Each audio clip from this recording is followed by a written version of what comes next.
Hello बच्चों, आज हम लेके आए हैं क्लास 9 के चैप्टर 8 के दूसरे भाग को। यदि आपने इससे पहले वाली भाग की वीडियो नहीं देखा है तो इसी वीडियो के डिस्क्रिप्शन बॉक्स में जाइए, वहाँ पर लिंक मिल जाएगा। चलिए बच्चों, आपके स्क्रीन पर क्या है हेडिंग, आइए देखते हैं। यहाँ पर आपकी स्क्रीन पर है गति का ग्राफीय निरूपण। देखिए बच्चों, यहाँ पर हम क्या कहने वाले हैं, गति का ग्राफीय निरूपण क्या होता है। देखिए, समय के सापेक्ष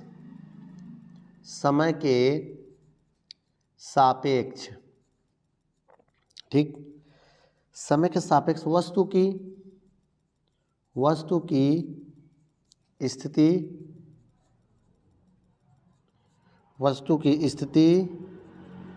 चाल व त्वरण ठीक है, के परिवर्तन को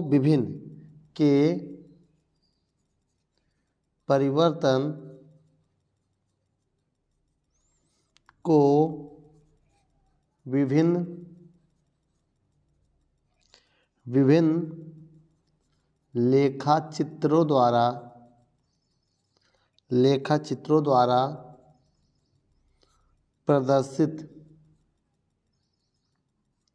प्रदर्शित किया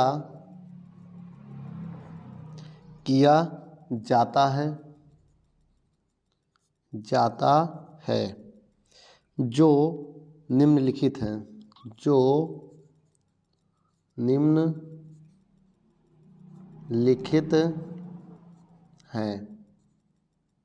नंबर एक आइए देखते हैं। चलिए बच्चों, जो निम्नलिखित है क्या क्या, समय दूरी ग्राफ पहले पॉइंट में, दूसरे में समय विस्थापन ग्राफ, तीसरे में चाल समय ग्राफ और चौथे में वेग समय ग्राफ। आइए बच्चों, इनको एक एक करके समझते हैं। पहले आप वीडियो को रोक कर नोट कर लो। देखिए बेटा, दूरी समय ग्राफ के बारे में हम पहले बता देते हैं। ये y अक्ष है और ये x अक्ष है। x अक्ष जो होता है वो समय को डिनोट करता है, किसको, समय को। यह समय बढ़ता हुआ रहेगा और ये दूरी है, दूरी को इधर की तरफ दिखा रहा है। अब देखिए बेटा, अब जो अगर एक ग्राफ सीधी रेखा में है तो इसका मतलब एक समान चाल है, देखिए बेटा, जब कोई पिंड एक समान चाल से गति करता है तो समान समय में उस समान दूरी तय करता है ना। इसको दूसरे भाषा में भी कह सकते हैं, जो दूरी है वो समय के अनुक्रमानुपाती होता है। जैसे जैसे दूरी का मान बढ़ेगा वैसे वैसे समय भी बढ़ेगा, याद रखना। ऐसा नहीं दूरी बढ़ जाए समय नहीं बढ़े, लेकिन समय बढ़ता है, दूरी रुक भी सकता है। मान लो गाड़ी रेस्ट में हो, ठीक। अब इसके बाद अगर ग्राफ ऐसा है, अब इसका मतलब बेटा क्या है, ये दूरी था y अक्ष, ये समय है आपका t x अक्ष। इसका मतलब हुआ एक समान। देखिए अब यहाँ क्या हो रहा है बेटा, वेग परिवर्तन, चाल जिसकी परिवर्तन हो रहा है।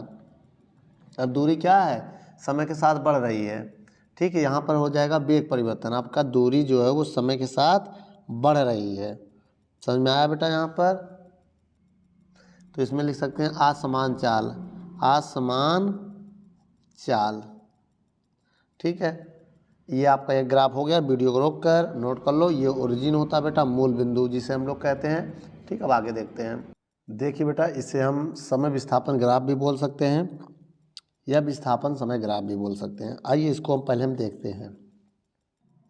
देखिए बच्चों, ये y एक्सिस है हमारा, y एक्सिस से हम लोग कहेंगे ये हमारा x अक्ष होगा। बोलो, ये x अक्ष होगा, ये 0 होगा। अब देखिए ये समय है, क्या है, समय, ये t से लिखेंगे। और ये हमारा विस्थापन है, जिसे हम लोग y से भी लिख सकते हैं। अब मान लिया इस पॉइंट पर इसका डिस्प्लेसमेंट y1 है, कितना है, और इस पॉइंट पर जो इसका समय है वो t1 है। मान लो क्या है, t1 है। अब ये पॉइंट मान लिया हमने, क्या है, p मान ले, से p मान लिया, या क्यू क्यू मान लो।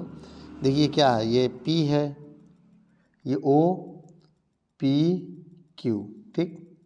अब मान लिया इस पॉइंट पे इसका विस्थापन y2 है, तो इस पॉइंट पे क्या हो जाएगा, समय t2 हो जाएगा। क्या हो जाएगा, t2 हो जाएगा। अब अगर मैं हम फॉर्मूला बताएं, वस्तु का अगर हम वेग निकालें तो कौन सा फॉर्मूला यूज करेंगे, विस्थापन बटे त्वरण, यही यूज करेंगे। नहीं, विस्थापन बटे समय अंतराल। क्या होगा, समय अंतराल, ये फॉर्मूला यूज करेंगे बेटा, ठीक है। इसको थोड़ा सही कर लो, समय, ठीक है, समय अंतराल जो भी है। अब देखिए, अब यहाँ पर हमें इसका वेग निकालना है, तो वेग को हम v मान ले रहे हैं, वेक्टर है क्योंकि ये सदिश राशि है। अब देखो विस्थापन क्या होगा, इनके बीच के अंतर को, भाई प्रारंभिक और अंतिम स्थितियों के अंतर को, तो y2 माइनस y1, समय भी वही होगा, समय अंतराल t2 माइनस t1 ना, यही होगा ना। अब मेरी बात समझिएगा, इस पॉइंट को हम नाम भी दे सकते हैं, इसे a, ये b है, ये p q है, ऐसे नाम भी दे सकते हैं अलग अलग, a b p q c d, ऐसे नाम भी दिया जा सकता है। तो मेरे कहने का मतलब ये है, जो आपका विस्थापन था वो ए बी होगा, जो समय था वो सी डी होगा, भाई सी से डी ना। तो ये हो गया। वीडियो को रोककर नोट कर लो और थोड़ा सा हम आपको और बता दें, यदि किसी गतिमान वस्तु के अलग अलग समय पर विस्थापन हमें अलग अलग ज्ञात करना है, अलग समय पर विस्थापन ज्ञात करना है, तो दोनों के मध्य एक ग्राफ खींचेंगे, दोनों विस्थापन के मध्य एक ग्राफ खींचेंगे, फिर हम वहाँ से भी एक ज्ञात कर सकते हैं, जैसे कि इस प्रकार हमने ज्ञात किया है। नोट कर लो बेटा, फिर आगे देखते हैं। अब देखिए बच्चों, तीसरी हेडिंग हम लेके आए हैं, क्या है, चाल समय ग्राफ। आइए बच्चों इसमें समझते हैं। यदि हम एक्स अक्ष को, जो मैं बोल रहा हूँ वही आप इसमें लिख सकते हैं, यदि हम एक्स अक्ष को क्या समय से डिनोट करें, समय से प्रदर्शित करते हैं, ठीक है, इधर बढ़ता हुआ ऑर्डर दिखाएगा, ये ओरिजिन होता है। यदि हम वाई अक्ष को चाल से डिनोट करें, किससे बेटा, चाल से, ये हमारा चाल हो गया, मतलब v, ये चाल को डिनोट करेगा। अब सबसे बड़ी बात, तब इनके बीच जो ग्राफ होगा उस समय, अब देखिए मेरी बात समझिए, ये क्या है, अब यहाँ पर मान लिए ग्राफ कोई इस रेखा में जा रहा है, इस रेखा में, तो ये वाला जो पॉइंट हमारा होगा वो क्या होगा, ये हमारा Q हो गया, ये हमारा P होगा, यहाँ पर एक पॉइंट मान ले रहे हैं Q, यहाँ पर एक पॉइंट मान ले रहे हैं R, क्या मान ले रहे हैं, P Q R। अब ये O, इस वाला पॉइंट जो हमारा होगा वो होगा B, और इस वाला जो पॉइंट होगा वो हमारा होगा C फॉर कैट। अब अगर हम इस पॉइंट को मिलाएं, ये पॉइंट और इस पॉइंट को मिलाएं,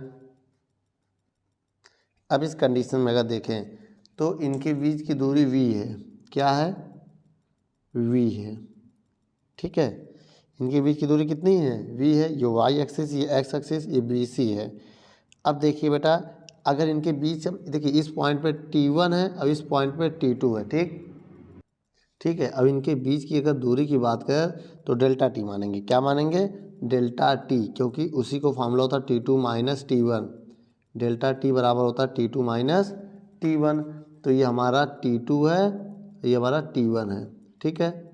अब एक काम करिए, पहले काम ये करना है, अब थोड़ा सा हम लिखते हैं इसमें, आइए लिखते हैं, क्या लिखेंगे, जब वस्तु, ठीक बेटा, जब वस्तु दो स्थितियां, माना जब वस्तु की दो स्थितियां हैं, कौन कौन सी, आइए देखते हैं, ठीक है। जब वस्तु की चाल समान हो, क्या हो, चाल समान हो, तब हम यहाँ लिखते हैं माना, ठीक है, माना वस्तु T1 समय में S1 दूरी तय किया, S1 दूरी या विस्थापन मान सकते हैं S1, ठीक है, दूरी, तथा T2 समय में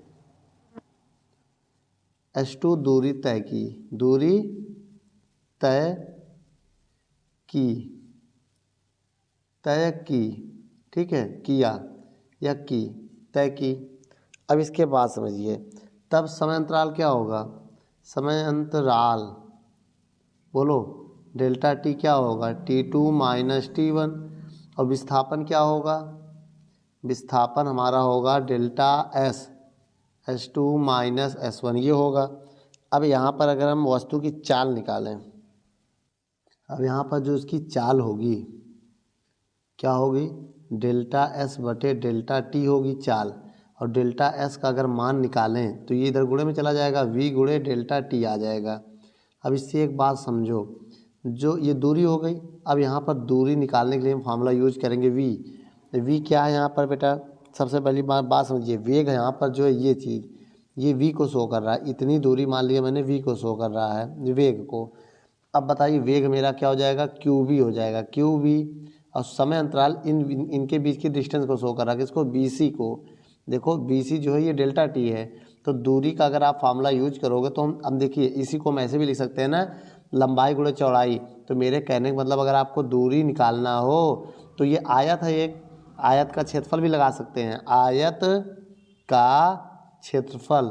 तो आयत का क्षेत्रफल क्यों लगाते हैं, क्योंकि यहाँ समझ लीजिए लंबाई गुणे चौड़ाई, भाई ये लंबाई हो गई, ये चौड़ाई हो गई, वही फॉर्म बना ना। तो कभी भी ग्राफ अगर आप दूरी निकालने के लिए गए तो आप ये फार्मूला यूज कर सकते हैं। ठीक है बेटा, अब आगे आइए देखते हैं। अगर आपको बेटा BC ना पता हो तो BC निकाल लेना। BC कैसे निकालेंगे, OC से OB को घटाकर। भाई BC निकालने के लिए टोटल दूरी आप टोटल समय से इतना समय को घटा देंगे तो आपका BC आ जाएगा। ठीक है बेटा, वीडियो को रोक कर नोट कर लो। चलिए बच्चों, अब हम देखते हैं वेग समय ग्राफ। चलिए बच्चों, अब यहाँ पर हम देखते हैं, अब क्या देखेंगे, देखिए अब यहाँ पर हम देखेंगे ये कौन सा ग्राफ है, वेग समय ग्राफ है। अब इसमें हम ये समझेंगे, सबसे पहले मान लिया, देखिए इस ग्राफ, ये एक समान त्वरण है, इसका मतलब हुआ एक समान त्वरण, एक समान त्वरण है यहाँ पर। अब देखिए यहाँ पर क्या है, एक समान त्वरण है ना। अब एक चीज़ देखिए, जब ग्राफ सीधा जाएगा तो एक समान त्वरण लिखते हैं। अब यहाँ पर हम कुछ पॉइंट मानने जा रहे हैं, आइए देखते हैं।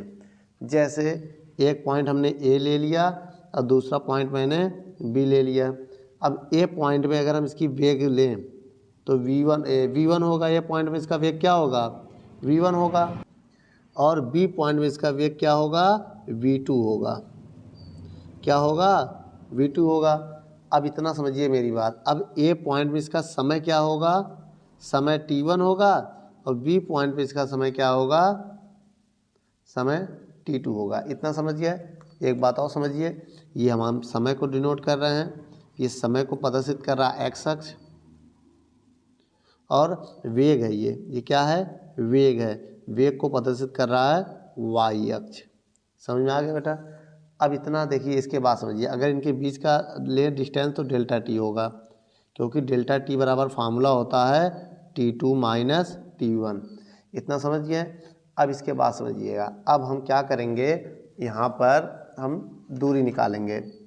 अब देखिए दूरी निकालने के लिए हमें करना क्या है, अब देखिए बेटा, अब इनके बीच की हम दूरी निकालना चाहते हैं। तो देखिए जो इसमें दो डायग्राम बन गया, एक देखो ट्रायंगल है, एक तो आप ये देख रहे हैं, ये आपका कौन सा भाग है, ये त्रिभुज का भाग है, और दूसरा भाग हमारा एक है रेक्टेंगल।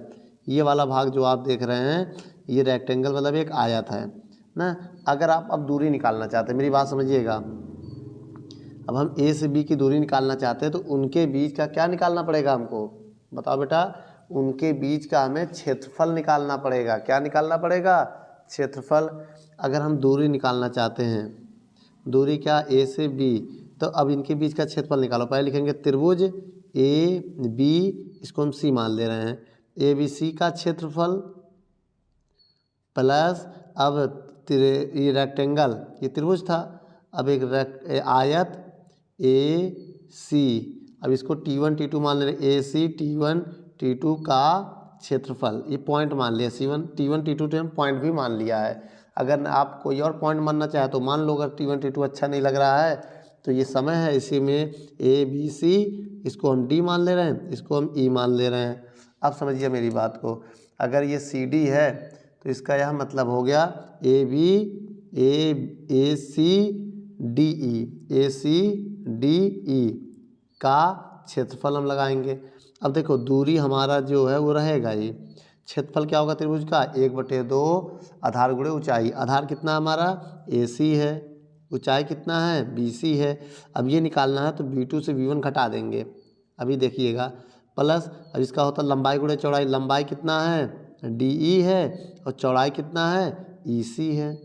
देखो EC केवल लिया है। अब देखिए दूरी हम निकालना चाहते हैं, दूरी तो 1/2। अब देखिए AC का मान डेल्टा T है, क्या है डेल्टा T। AC का मान कितना है बेटा डेल्टा T है, इतना समझ गए। और BC का मान अगर निकालें तो V2 माइनस V1 होगा। कैसे पता बेटा आइए बताते हैं। देखो ये दूरी अगर आप निकालना चाहते हैं तो टोटल V2 है, इतना V1 है तो घटा दो तो V2 माइनस V1 आ जाएगा इतना दूरी। ठीक बेटा क्या आ जाएगा V2 माइनस V1। अब एक काम करिए बताइए क्या। अब हम करने जा रहे हैं DE का मान रखेंगे डेल्टा T और EC का अगर मान लिखेंगे तो EC का मान V1 होगा। देखो EC इतनी दूरी केवल V1 है। अब इसका यह मतलब समझ लो बेटा, देखिए अगर ये V2 है इसका मतलब यहाँ से यहाँ के डिस्टेंस V2 है। अब ये V1 है तो इसका मतलब ये डिस्टेंस V1 है, ये ऐसे मानना पड़ेगा आपको। ठीक है अब समझ में आया। EC कितना है V1 है तो यहाँ V1 कर दे रहे हैं। क्या कॉमन है इसमें, देखो कोई अंक कॉमन है ना, जो कॉमन उसको पहले कॉमन कर लो। रुक जाओ बेटा इसको थोड़ा अलग कर दें। ठीक अब क्या कॉमन है इसमें आप बताइए। डेल्टा T कॉमन है तो अगर हम डेल्टा T कॉमन ले लें तो फिर ब्रैकेट में क्या बचेगा 1/2 V2 माइनस V1 और प्लस V1, यही तो बचेगा V2 माइनस V1 और प्लस V1।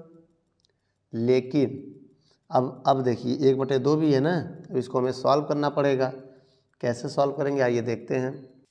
अब यहाँ से अगर हम दूरी निकालें तो डेल्टा T गुणे, अब देखिए बेटा अब इसका अंदर गुणा कर रहे हैं हम, V2/2 हो जाएगा माइनस V1/2 हो जाएगा प्लस V1 रहेगा ही। अब देखिए यहाँ पर दूरी का फार्मूला कैसे करेगा काम, डेल्टा T बराबर, अब इनको अगर हम जोड़ेंगे, मेरी बात LCM ले लें पूरा, क्या लेने जा रहे हैं LCM 2 का, नीचे 1 मान लेंगे तो ऊपर V2 माइनस V1, अब इसका इधर 2 का गुणा करेंगे तो 2V1 आ जाएगा।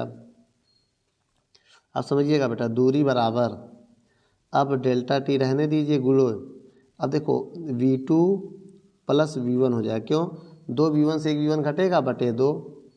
ठीक है अब देखिए बेटा ये कुल दूरी का फार्मूला है, AB के बीच का दूरी जो है ये औसत वेग होता है, V बार से लिख सकते हैं। अभी आपको हम बता दें ये किसका फार्मूला होता है बेटा औसत वेग का। देखो अब दूरी बराबर डेल्टा T गुणे V बार।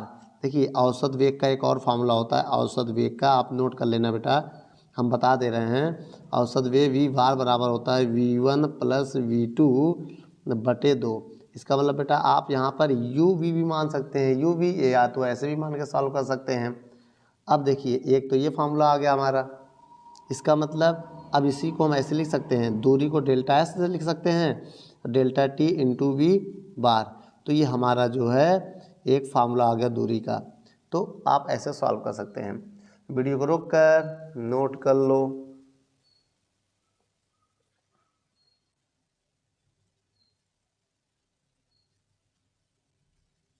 चलिए बच्चों अब अगली हेडिंग आपकी स्क्रीन पर है, क्या है गति के ग्राफीय विधि से गति का समीकरण। क्या है बेटा ग्राफीय विधि से गति का समीकरण, equation of motion by graphic method. आइए बच्चों गति के कितने समीकरण होते हैं पहले ये जानते हैं। गति के प्रथम समीकरण के बारे में पहले समझेंगे, प्रथम समीकरण। ठीक है आइए बच्चों गति के 3 समीकरण होते हैं, पहले समीकरण के बारे में जानते हैं फिर इसको निगमन करते हैं। इससे प्रथम समीकरण होता है V बराबर U प्लस AT होता है, और दूसरा समीकरण होता है S बराबर UT प्लस हाफ AT² होता है, और तीसरा फार्मूला होता है V स्क्वायर बराबर U² प्लस 2AS। लेकिन यहाँ पर सबका नाम पता होना चाहिए। V क्या है अंतिम वेग, अंतिम वेग, U क्या है प्रारंभिक वेग, ठीक है, T क्या है समय, ए क्या है, त्वरण, और एस क्या है, दूरी। ठीक बेटा, ये पॉइंट पता होना चाहिए। अब इसके बाद देखिए, इतना तो समझ गए। अब इसका निगमन करेंगे। क्या करेंगे, निगमन। इसके निगमन की वैसे 3 विधि हैं, लेकिन हमारे सिलेबस में केवल ग्राफिकल विधि है। क्लास 11 में जाएंगे तो उसमें आप तीनों मेथड पढ़ेंगे, अलजेब्रिक मेथड और समाकलन मेथड और ग्राफिकल मेथड। यहाँ पर हम ग्राफिकल मेथड पढ़ने चल रहे हैं। चलिए बच्चों, नोट कर लो, अब आगे की तरफ हम बढ़ते हैं। देखिए बेटा, अब ये ओरिजिन है, मूल बिंदु, ये हमारा एक्स एक्सिस है। कौन सा, एक्स एक्सिस, और ये हमारा वाई अक्ष है। ठीक है, अक्ष। अब यहाँ पर देखिए, ये जो पॉइंट इसे हम यू मान सकते हैं। देखिए, कोई नाम दे दो आप, ए बी। अब देखिए, बी हो गया। अब इसको अगर हम नीचे बढ़ाएं तो अब इसको ऐसे मिला दें तो ये डी होगा और ये सी होगा। इतना हो गया प्रारंभिक वेग, इतनी दूरी। और इस वाला पॉइंट जो है, ये वाला पॉइंट, ये मेरा हो गया अंतिम वेग यू। इतनी दूरी जो मेरा वी से काम करेगा। लेकिन अगर ये यू है तो ये भी तो यू होगा।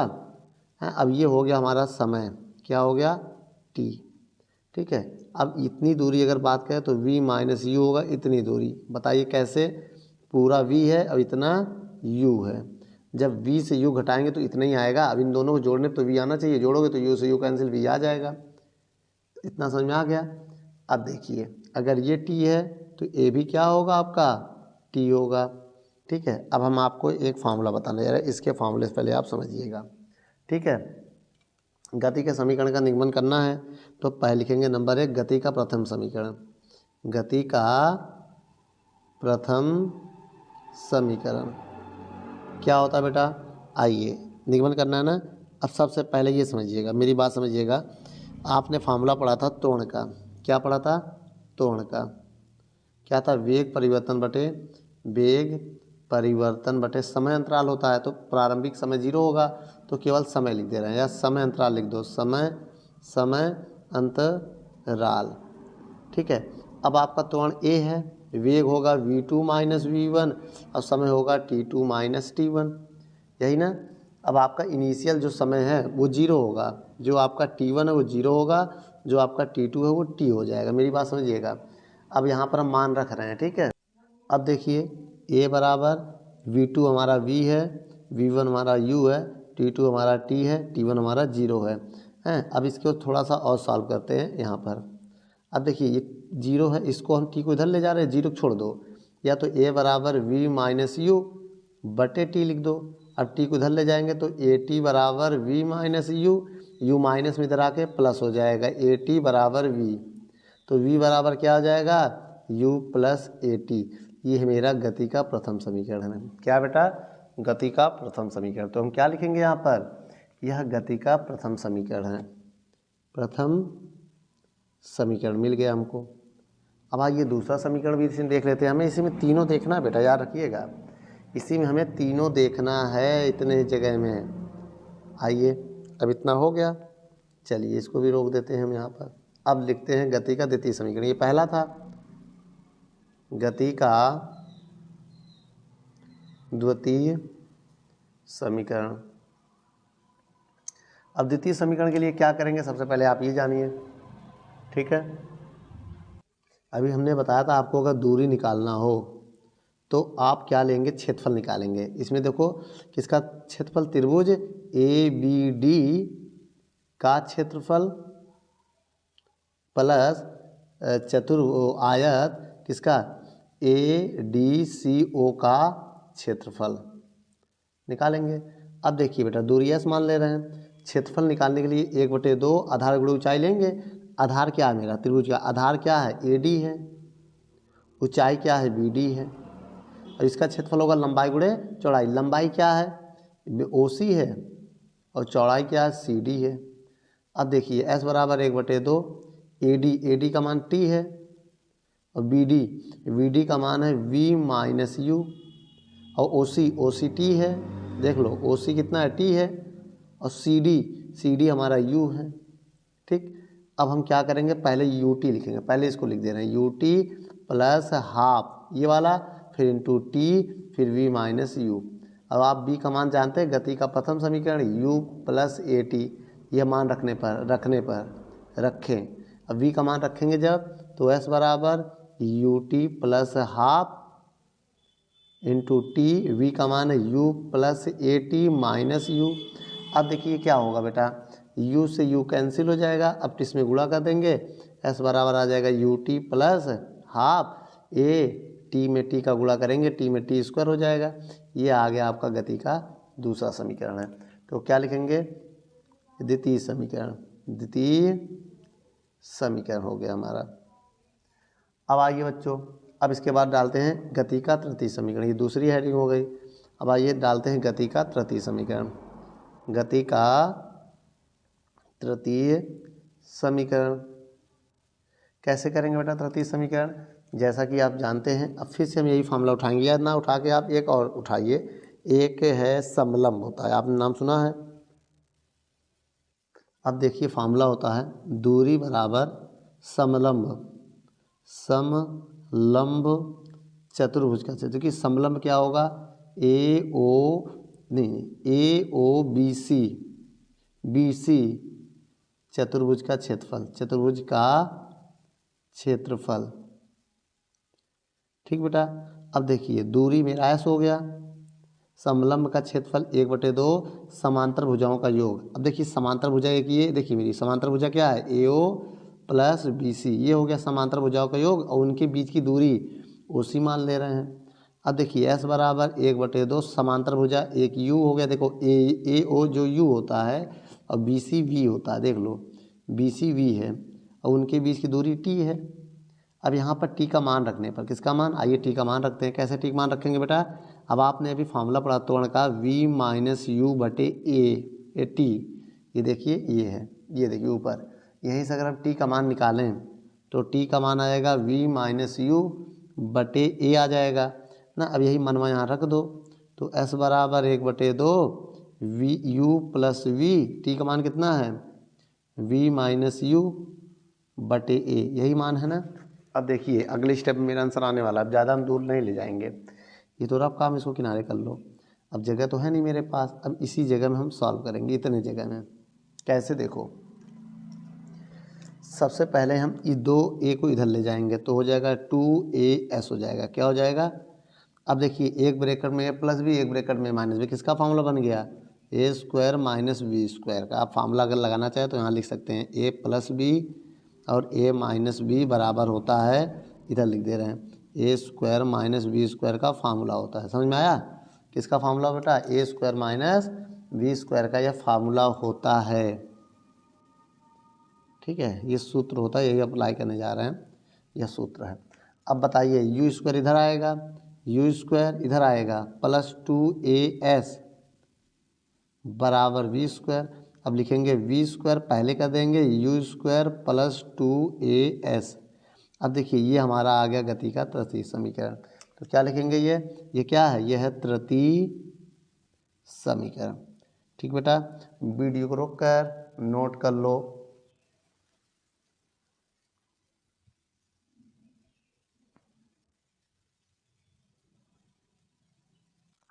आइए बच्चों, अब हम यहाँ पर एक विशेष अवस्थाएं पढ़ रहे हैं। कौन सी अवस्था बेटा, विशेष अवस्थाएं पढ़ेंगे, विशेष अवस्थाएं।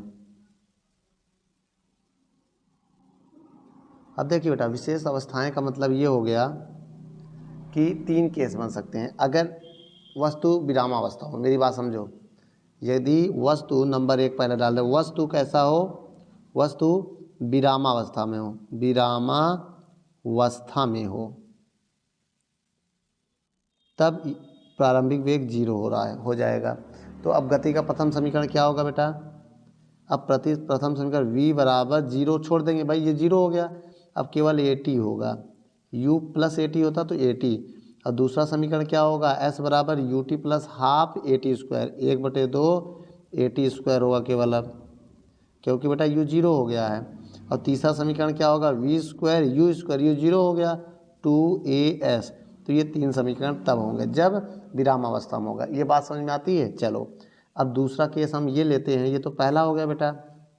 अब दूसरी स्थिति है जब त्वरण घट रहा हो, जब वस्तु का त्वरण घट रहा हो तब देखो, तब प्रथम समीकरण का फॉर्मूला क्या होगा, v बराबर u माइनस ए टी होगा। भाई घट रहा है तो ए क्या हो जाएगा हमारा, माइनस हो जाएगा। भाई जब घट रहा होगा तो त्वरण क्या हो जाएगा हमारा, ये माइनस हो जाएगा। ठीक है, और दूसरा समीकरण क्या होगा, s बराबर u T minus half A T square हो जाएगा। और तीसरा समीकरण क्या हो जाएगा, वी स्क्वायर बराबर यू स्क्वायर प्लस 2as होता तो माइनस 2as होगा। ये हो गया, हो समझ में आया। अब तीसरा केस आइए हम देखते हैं, जब वस्तु नीचे से ऊपर गति कर रहा हो, ऊपर गति करे, तो इस कंडीशन में भी 3 परिवर्तन होगा। पहला, आपका जो दूरी होगा हाइट में बदल जाएगा, और जो ए होगा वो जी माइनस जी में बदल जाएगा, क्योंकि ऊपर जाते हुए घटता है। ठीक है, त्वरण। अब बताना बेटा, प्रथम समीकरण v बराबर क्या हो जाएगा, v बराबर u माइनस जी टी हो जाएगा। अब आपका ये प्रथम समीकरण हो गया। और दूसरा समीकरण क्या होगा, h बराबर, भाई h में बदल जाएगा, U T minus half G T square हो जाएगा इस कंडीशन में। और तीसरा कंडीशन आपका होगा वी स्क्वायर बराबर यू स्क्वायर माइनस हो जाएगा, माइनस 2gh, ये तीसरा कंडीशन हो जाएगा। अब एक लास्ट हमारे पास और बचा है, जब वस्तु, चौथा कंडीशन, पहला दूसरा ये तीसरा था, चौथा, जब वस्तु ऊपर से नीचे गति करें, ऊपर से नीचे गति करे, तब क्या होगा। तब आपका पता है, एस तो एच में रहेगा, ए जो होगा वो प्लस जी में रहेगा। भाई नीचे गति करेगा ऊपर से नीचे तो बढ़ता है त्वरण, क्या होता है, त्वरण बढ़ता है, घटेगा नहीं, वस्तु की स्पीड तेज होती जाएगी। अब बताइए बेटा, अब प्रथम समीकरण क्या होगा, v बराबर u प्लस जी टी होगा इस कंडीशन में। दूसरा समीकरण क्या होगा, s बराबर u t plus half G T square होगा, h हो जाएगा ये, लेकिन हाइट में बदल जाएगा ना बेटा। और तीसरा समीकरण क्या होगा, v स्क्वायर यू स्क्वायर बराबर v स्क्वायर बराबर यू स्क्वायर प्लस 2gh, यह 3 समीकरण हो जाएगा। ठीक है बच्चों, वीडियो को रोक कर नोट कर लो।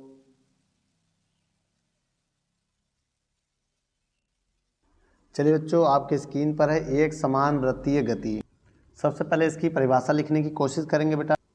देखिए, पहले इसकी परिभाषा लिखते हैं, जब कोई वस्तु, ठीक बेटा, जब कोई वस्तु एक समान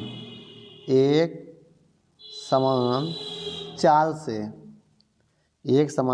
से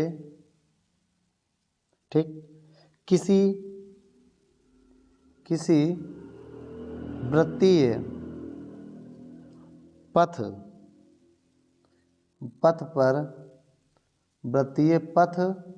पर गति करे तो उसकी गति